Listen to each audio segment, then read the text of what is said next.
उमर की ये गिरफ्तारी लखनऊ से की गई थी और फिलहाल गाजीपुर जेल में उमर को रखा गया है, बैरक नंबर 10 में, जहां कभी मुख्तार अंसारी कैदी के रूप में रहा करते थे। अफजाल अंसारी ने भी अपने जेल के दिनों को इसी बैरक में बिताया था। हमारे साथ कुछ लोग हैं, उनसे बात करेंगे कि उमर अंसारी की गिरफ्तारी को लेकर लोगों का क्या सोच है।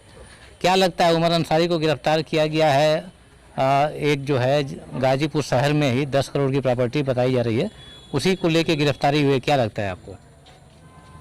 देखिए, समाचार पत्रों के माध्यम से जो जानकारी हुई है उसके अनुसार ये लगता है कि जिसके नाम से वो संपत्ति है वो भगोड़ा घोषित है, वो यहाँ है नहीं, तो फिर उसके हस्ताक्षर से कोई एप्लीकेशन न्यायालय में सबमिट हो, कहीं ना कहीं जालसाजी की बू तो आती ही है। आफशा अंसारी के नाम से वो संपत्ति बताई जा रही है, जो कि उमर अंसारी की मां है, और बताया जा रहा है कि यह सिग्नेचर फर्जी किया गया और उसके बाद जो है कोर्ट में दाखिल किया गया इसको।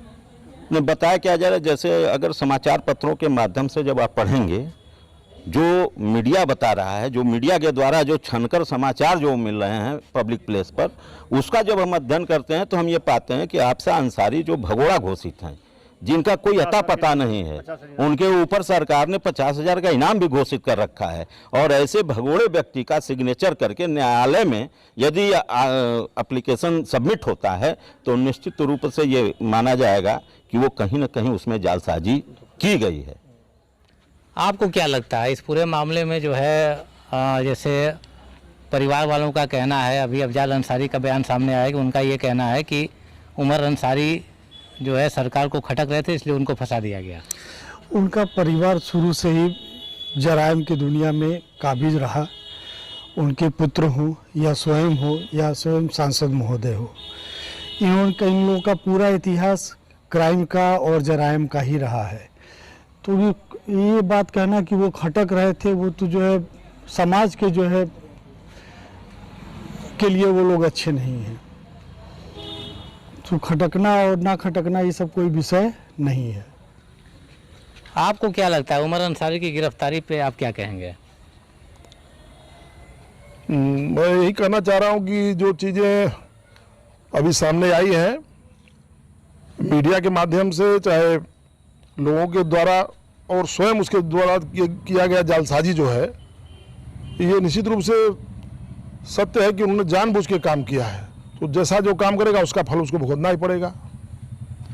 क्या लगता है इसका उमर अंसारी की गिरफ्तारी का क्या असर पड़ सकता है? गाजीपुर की राजनीति की बात करें या पार्टीज की बात करें तो क्या इस पर भी कोई असर पड़ सकता है? असर तो बहुत पड़ेगा, राजनीति पे भी और सामाजिक जीवन पे भी।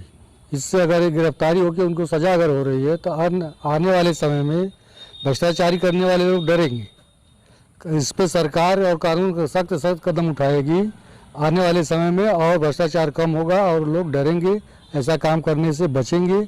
इसलिए सरकार को चाहिए या कानून को चाहिए कि सख्त कार्रवाई करे। राजनीति पे इसका बहुत बुरा असर पड़ेगा।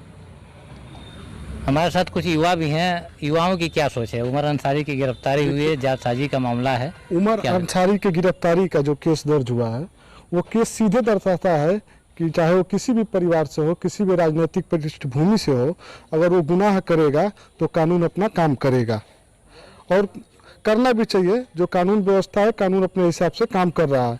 चाहे उमर अंसारी हो, चाहे कोई भी व्यक्ति हो, अगर गलत काम करेगा, धोखाधड़ी करेगा देश के साथ चाहे किसी भी कानून व्यवस्था के साथ खिलवाड़ करेगा तो उसकी गिरफ्तारी होनी चाहिए, और वैसे ही गिरफ्तारी हुई है आज। और ये भविष्य के लिए सही है, ताकि जो इस टाइप के लोग हैं उनमें सुधार आएगा इस गिरफ्तारी से, इससे बहुत लाभ मिलेगा।